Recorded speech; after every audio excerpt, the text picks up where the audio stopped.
February 28, 2026.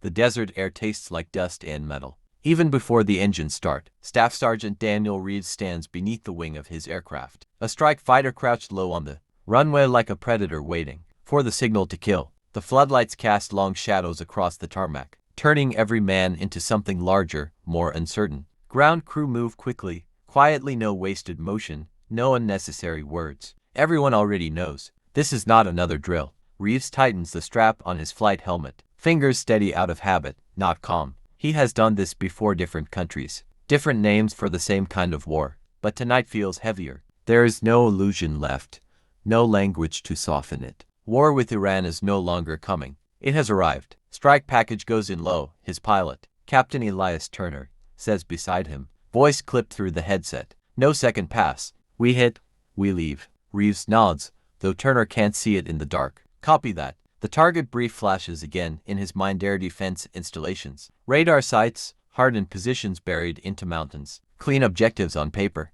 But Reeves knows what paper never shows. The men on the other side, waiting, watching, just as tense, just as human. A distant roar rolls across the base as the first aircraft takes off. Engines screaming into the night sky. The sound vibrates through Reeves' chest. Not unlike fear, but sharper, more controlled. He climbs the ladder into the rear seat, settling into the cramped cockpit. Screens flicker to life. Coordinates, weapon systems, everything precise, everything cold. Reeves, Turner says quietly, a rare break in his composure. Once we cross the line, there's no turning this back. Reeves exhales slowly. There never was. The canopy seals shut with a heavy, final click. Outside, the world becomes distant, muted behind glass and steel. Inside, it's just breathing, instruments, and the rising hum of power. The runway lights stretch ahead like a path into something irreversible. Tower, this is Viper 2-1, ready for departure. A pause, then, Viper 2-1, cleared for takeoff. The engines surge. The aircraft lunges forward, faster, faster until the ground falls away beneath them. Below, the desert disappears into darkness. Ahead, over the horizon, the first flashes of distant anti-air fire begin to bloom like silent lightning. Reeves stares into it and realizes they are already too late to stop what's coming. The aircraft cuts through the night at low altitude, skimming the desert floor so close the ground feels within reach. Daniel Reeves keeps his eyes locked on the glowing screens. Every symbol, every flicker carrying weight. There is no room for distraction now. No space for doubt. Crossing into Iranian airspace in 30 seconds, Captain Turner says. His voice is calm, too calm. Reeves checks the terrain following radar again. Jagged outlines of mountains rise ahead like teeth waiting in the dark. This is where it begins, the place where mistakes stop being survivable. The system's active, Reeves mutters, flipping a switch. Electronic warfare signals pulse outward, invisible and urgent, trying to confuse enemy radar before it can lock on. It's a race they can't see. A warning tone chirps, soft, sharp, immediate. Reeves freezes for half a second. Then, radar spike. Northeast. They see something. Turner doesn't respond right away. He adjusts their course slightly, hugging the terrain tighter. The aircraft dipping lower. The ground rushes past beneath them, blurred and merciless. Stay with me, Turner says quietly. Reeves swallows. Always am. The sky ahead flickers, faint at first, then unmistakable. Anti-aircraft fire. Not random. Controlled. Searching. They're lighting up the corridor, Reeves says. We're not alone out here. A second tone cuts through the cockpit, louder now. Lock warning. The word doesn't appear, but Reeves feels it in his bones. Missile system active, he snaps. They've got us painted. Turner reacts instantly. The aircraft banks hard left, then dives even lower. Engine screaming as the G-force slams into Reeves' chest. The world tilts violently. Instruments blur for a second. Deploy countermeasures. Turner orders. Reeves hits the switch. Flares burst from the aircraft in a cascade of burning light, trailing behind them like falling stars. For a moment, the sky becomes chaos, heat signatures blooming, confusing, alive. Reeves watches the radar. A fast-moving blip streaks toward them. Too fast. Missile inbound, he shouts. Time compresses. Turner pulls the aircraft into a brutal climb, then rolls sharply, trying to break the lock. The missile closes the distance, invisible to the naked eye but screaming across Reeves' display.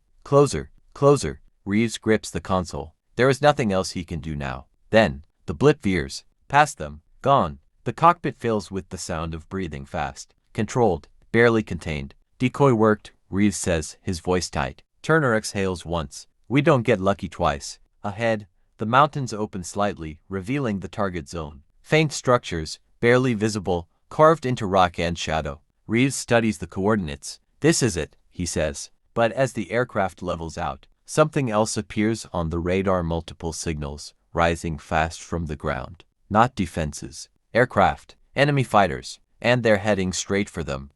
The radar fills with movement. Daniel Reeves leans closer to the screen, his breath steady but shallow. The new contacts are climbing fast for ground clutter. Too precise for anything but trained pilots. Multiple bandits, he says. Two. No for aircraft. Bearing 085. Closing hard. Captain Turner doesn't hesitate. Altitude. Low now, but climbing to intercept. They know exactly where we are. That realization settles in like a weight. This isn't random detection. This is coordination. Someone on the ground has already passed their position. Reeves switches frequencies, scanning for chatter. For a second, there's only static, then fragments of voices break through. Sharp, urgent, controlled. Not English. They're vectoring fighters directly onto us, Reeves mutters. We walked right into it. Turner adjusts their heading slightly, but not enough to run. Running would expose them. Climbing would kill them. Every option is bad. We stay on mission, Turner says. One pass, then we disappear. Reeves doesn't argue. He can't. That's the job. The mountains ahead loom larger now. Their black silhouettes swallowing the horizon. Somewhere inside them, the target waits radar installations, feeding data to the very fighters now hunting them. Distance to target, 20 miles, Reeves reports. Behind them, the first enemy jet locks radar. A piercing tone fills the cockpit. Contact has us, Reeves snaps. They're not waiting. Turner pushes the throttle forward. The engines respond instantly. A deep roar that vibrates through the frame of the aircraft. Speed becomes their only shield. Prepare to engage if they close, Turner says. Reeves arms the weapons system, fingers moving fast across the controls. The display shifts, targeting reticles, tracking systems, missile readiness. Everything suddenly feels very small inside the cockpit. Very final. A shape cuts across the sky behind them, fast, aggressive, deliberate. Reeves catches it for just a second through the rear sensor feed. Sleek, armed, closing. They're visual, he says. Another warning tone. Missile lock. This time, closer, more precise. Brake right, Reeves shouts. Turner reacts instantly, rolling the aircraft into a sharp turn that presses Reeves hard into his seat. The night sky spins black, then flickers of fire below, then black again. A missile streaks past, so close Reeves feels the heat through the cockpit. Second launch. Reeves yells. There's no time to breathe. Turner drops altitude again, diving toward the jagged terrain. The aircraft screams through a narrow valley. Rock walls rising on either side like a trap closing in. The enemy fighters follow, relentless. They're not backing off, Reeves says, watching the radar tighten. They're hurting us. Turner's voice is quiet now, focused, dangerous. Good, he says. Let them come closer. Reeves frowns, confused for a split second until he sees the targeting system align. The enemy isn't the only one. The tone in Daniel Reeves' headset sharp and steady, lethal. Target locked. He doesn't hesitate. Fox 2. Reeves calls, his voice cutting through the chaos. The missile drops clean from beneath their wing, ignites, and surges forward into the darkness. For a split second, it disappears, then its engine flare blooms bright against the canyon walls, chasing the enemy fighter ahead. Turner doesn't look back. Stay focused. We don't watch it, but Reeves does. He sees the enemy jet try to brake hard left, then climbing, but it's too late. The missile tracks perfectly. Impact. A flash tears open the night sky, brief and violent. Fragments scatter like burning ash, falling into the black canyon below. One down, Reeves says, voice tight. No satisfaction follows, no relief, because the others are still there. 3 remaining, Turner replies, and we're still in their airspace. Another warning tone screams. Reeves' eyes snap back to the display. New lock, different angle, they're splitting us. The enemy fighters are adapting fast. One stays behind, forcing pressure. The others move wide, cutting off escape routes. It's controlled, disciplined, professional. Turner drops even lower, skimming just above the canyon floor. The aircraft rattles violently as turbulence from the tight terrain batters the frame. Distance to target, Turner asks. Reeves checks. His pulse quickens. 10 miles. So close, too close to turn back. A shadow flashes across the canyon rim above them, another enemy jet, diving into their path. They're boxing us in, Reeves shouts. Turner reacts instantly, pulling the aircraft into a steep climb straight toward the threat. It's aggressive, unexpected. The enemy pilot hesitates. Just enough. Reeves seizes the moment. I've got tone locking. The targeting reticle dances across the screen, struggling to hold as both aircraft close distance at terrifying speed. Come on, Reeves mutters. Lock achieved. But before he can fire, a violent explosion erupts behind them. The shockwave slams into their aircraft like a hammer. The cockpit jolts, alarm screaming as the entire frame shudders. Hit, Reeves yells. Turner fights the controls. Negative, we're still flying. Reeves checks the systems rapidly. One panel flickers damage warning, but not critical. Proximity detonation, Reeves says. They're walking missiles closer. Another blast rocks the air behind them. They're running out of space. The canyon narrows ahead, twisting sharply between towering rock walls. There's barely enough room to fly straight, let alone maneuver under fire. Turner's voice drops, colder now. We go through. Reeves stares at the path ahead. It's not a route. It's a gamble. Behind them, the enemy closes in for the kill. Ahead, the canyon tightens into darkness. Reeves grips the trigger again, heart pounding, as the aircraft hurtles forward into the narrowing stone corridor, and the margin for survival disappears. The canyon closes around them like a fist. Daniel Reeves feels it in his chest, the pressure, the shrinking space, the sense that the sky itself is disappearing. Rock walls surge past on both sides, close enough to touch, illuminated only by the faint glow of their instruments and the distant flicker of explosions behind. Altitude dropping, Reeves warns. We're riding the edge. Captain Turner doesn't answer. His hands move with absolute precision, guiding the aircraft through the twisting corridor at impossible speed. There's no room for error now. No second chances. A shadow flashes overhead. They're still on us, Reeves says, checking the rear feed. One of the enemy fighters has committed, diving into the canyon after them. Aggressive, fearless, or desperate. Only one followed, Turner replies. The others are repositioning. Reeves understands immediately. The canyon isn't just a trap, it's a funnel. The enemy doesn't need all their aircraft inside, just one to push them through, into whatever waits ahead. Another warning tone cuts in. Missile lock close. Reeves snaps. There's no time for flares. No space to maneuver wide. Brake won't work here, Turner mutters. The canyon bends sharply left ahead, the rock wall rising like a solid barrier. Reeves' pulse spikes. We won't make that turn at this speed. Turner leans forward slightly, eyes locked ahead. We will. The aircraft surges forward, faster. The missile closes from behind, relentless, unseen, guided only by heat and motion. Distance 5 seconds. Reeves shouts. The canyon wall rushes toward them. At the last possible second, Turner slams the controls. The jet rolls hard and cuts left, skimming impossibly close to the rock face. The wingtip nearly scrapes stone. The G-force crushed Reeves into his seat, vision narrowing. Behind them, the missile can't adjust fast enough. It slams into the canyon wall. The explosion tears through the narrow passage, fire and debris blasting outward. The shockwave chases them, violent and roaring, filling the space they just escaped. Reeves gasps as the aircraft bucks forward. That was too close, he breathes. But Turner isn't finished. Get ready, he says. Reeves frowns. For what? The canyon suddenly opens, not into safety, but into a wide valley, dimly lit by scattered installations carved into the terrain. The target. Reeves' screen lights up with confirmed coordinates. Radar sites. Multiple, he says, voice tightening. We found it. And then, more signals flood the display. The other enemy fighters, waiting. They knew we'd come this way, Reeves realizes. Turner steadies the aircraft, lining up their approach. No more running, he says quietly. Below them, the first anti-aircraft guns begin to fire. Streaks of light reaching up into the night. Reeves grips the controls, staring down at the objective. They've made it through the trap. But now, they're flying straight into the heart of it.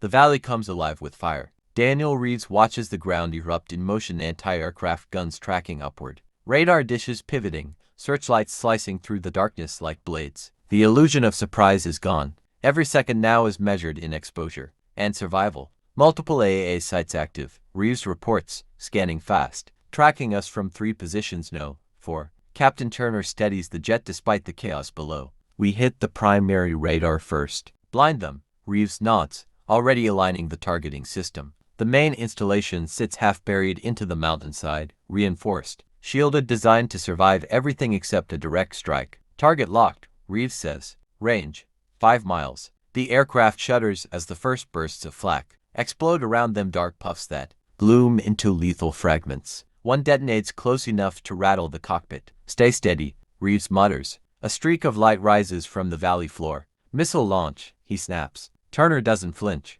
Ignore it, we commit. Reeves feels the words more than hears them. There's no evasion now. No turning back. The mission comes first. The targeting reticle tightens over the radar sight. 3 miles. The missile warning tone grows louder, more urgent. 2 miles. The ground fire intensifies. Tracer rounds climbing past them in glowing arcs. 1 mile. Reeves exhales slowly, centering himself. This is the moment everything has been building toward. Fox 3. The guided bomb releases clean, dropping fast before igniting its propulsion. It cuts straight toward the mountainside installation, precise and unstoppable. Turner banks slightly, beginning their escape vector. Behind them, the missile closes. Fast. Impact in 3 seconds. Reeves says, eyes flicking between threats. The bomb strikes. A blinding flash tears across the valley, followed by a deep, rolling explosion that shakes the mountains themselves. The radar installation disappears into fire and collapsing stone. For a brief moment,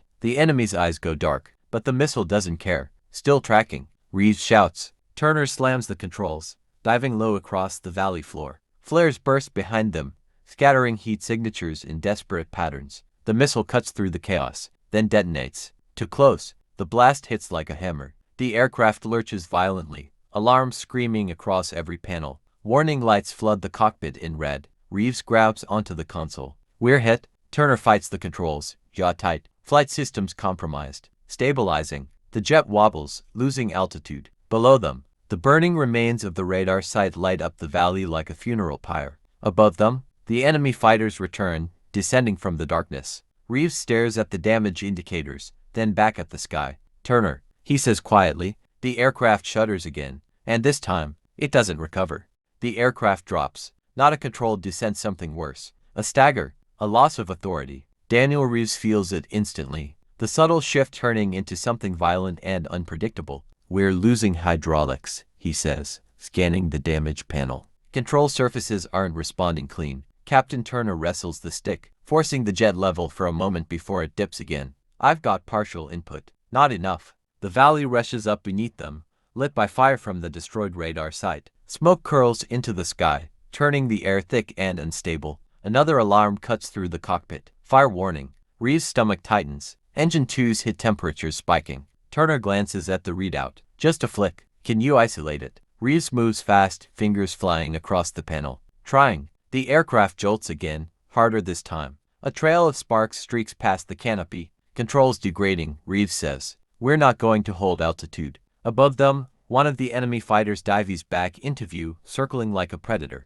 Keeping distance. Waiting. They're not finishing us, Reeves realizes. Turner's voice is low. They don't have to. The truth settles in cold and heavy. The aircraft is dying on its own. Reeves forces himself to focus. We still have forward thrust. If we can clear the valley. We won't, Turner cuts in. Not harsh. Just certain. A silence follows. Not empty. Final. Reeves looks at the terrain ahead. Rocky ridges. Scattered structures. No safe landing zone. Just uneven ground and darkness. Ejection. Reeves asks. Turner doesn't answer right away. He's still fighting the aircraft. Still trying to keep it alive for a few more seconds. Then, negative altitude window, Turner says. Too low, too unstable. Seats might not clear. Another violent shake runs through the jet. The nose dips sharply before Turner drags it back up. We don't have time, Reeves says, the words pressing harder now. Turner exhales slowly. We write it down. Find something. Anything flat. Reeves nods, though his chest tightens. This isn't procedure anymore. This is survival. Below, a stretch of open ground appears between scattered rock formations. It's rough and even, but it's something. 2 o'clock, Reeves says. That's our best shot. Turner adjusts their heading, guiding the failing aircraft toward it. The controls fight him every inch of the way. The engine fire spreads. Smoke begins to seep into the cockpit. Reeves coughs, pulling his mask tighter. We're running out of air. Turner lowers the nose slightly, committing to the approach. No second attempt, he says. The ground rises fast now, rushing up to meet them. Too fast. Reeves grips the sides of his seat, eyes locked forward. Outside, the valley burns. Inside, everything shakes apart. And in the final seconds before impact, neither man speaks. Impact doesn't feel like a single moment. It comes in pieces. First, the ground slams into them with bone-crushing force. The aircraft tears across the desert floor, metal screaming as it scrapes and shatters. Daniel Reeves is thrown forward against his harness, vision exploding into white. Then comes the spin. The jet skids sideways, one wing shearing off against rock. The world flips, dark sky, fire, ground again and again in violent flashes. And then, silence. Not complete, not peaceful, just distant. Reeves hangs there, suspended in his seat, breathing in short, broken bursts. The cockpit is twisted, half collapsed. Sparks fall like orange rain from exposed wiring. He blinks. Once, twice. Pain arrives slowly, spreading through his chest and shoulders. His ears ring, muting everything else. Turner. He manages, voice raw. No response. Reeves forces himself to move. His hands tremble as he releases his harness. The motion sends a wave of dizziness through him, but he fights it down.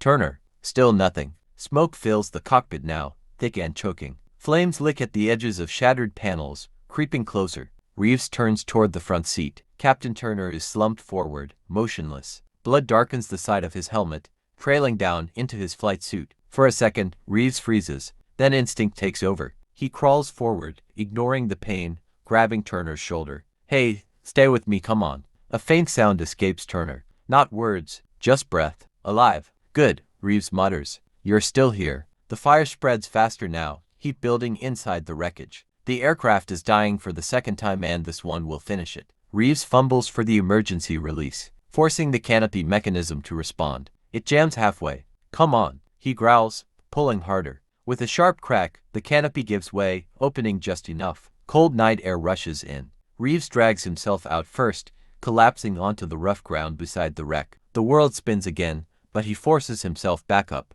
No time. He turns, reaching back inside, grabbing Turner under the arms. Every movement burns, every pull sending pain through his body. "Help me out, sir," Reeves whispers through clenched teeth. The flames surge behind them, brighter now. He pulls again, slowly. Turner begins to move. Outside, the desert is silent except for the crackle of fire and the distant echo of aircraft overhead. Reeves doesn't look up. He just keeps pulling, because somewhere in the darkness beyond the flames, the war is still watching.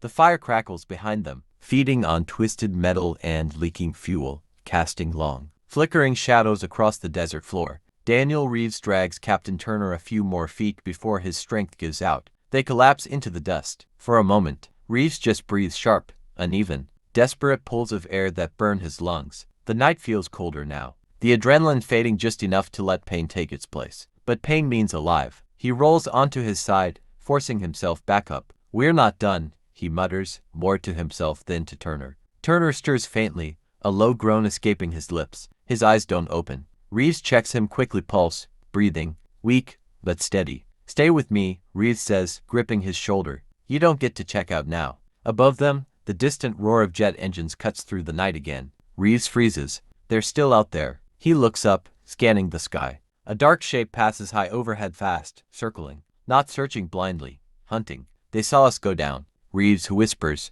Of course they did. The burning wreck is a beacon, visible for miles. Reeves forces himself to think. Training kicks in, cold and methodical. First priority, move. Second, conceal. Third, survive. He grabs Turner's harness again. "We need to get off this spot, now." Dragging him across the uneven ground is slow, brutal work. Every step sends jolts of pain through Reeves' body, but he doesn't stop. The fire behind them grows louder, brighter. Too exposed, a cluster of rocks rises ahead, casting deeper shadows. It's not much, but it's something. Reeves pulls Turner behind it, lowering him carefully onto the ground. Both men are half hidden now, swallowed by darkness. The aircraft explodes. A sudden, violent blast tears through the wreckage, sending a column of fire into the sky. The shockwave ripples across the desert, followed by a deep, echoing boom. Reeves flinches, instinctively ducking lower. The light from the explosion fades slowly but not completely. Now, the entire valley knows where they are.